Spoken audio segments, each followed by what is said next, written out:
Mpanda mlima mmoja kutoka Austria amepatikana na hatia ya mauaji ya uzembe baada ya mpenzi wake kuganda hadi kufa kwenye mlima mrefu zaidi nchini Austria mwaka jana. Mwanaume huyo aliyetajwa kwa jina la Thomas P. pekee, kwa mujibu wa sheria za faragha za Austria, amepewa kifungo cha miezi 5 ya adhabu ya mahakama ambayo haitumiki isipokuwa uhalifu mwingine umefanywa ndani ya kipindi maalum na kutozwa faini ya euro 9600 ambazo ni sawa na pesa za Kitanzania zaidi ya milioni 29.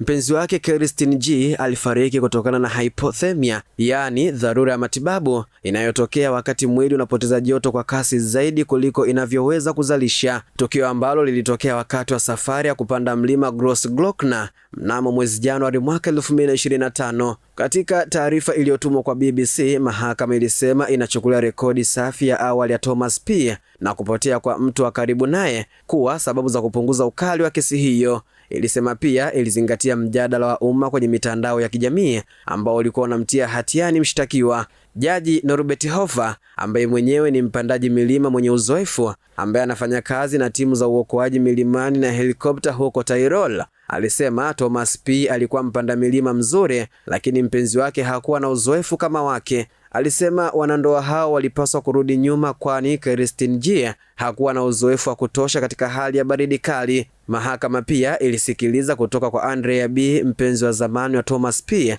ambaye alielezea jinsi alivyomwacha peke yake katika ziara ya awali huko Grossglockner mnamo mwaka 2023. Alisema alikuwa amefika mwisho akihisi kizunguzungu na taa yake ya mbele ilikuwa imezimwa. Alisema alikuwa akilia na kupiga kelele ghafla alipotoweka, akitembea mbele na kumwacha nyuma. Jina langu ni Hamza Seif na hii ni Global TV.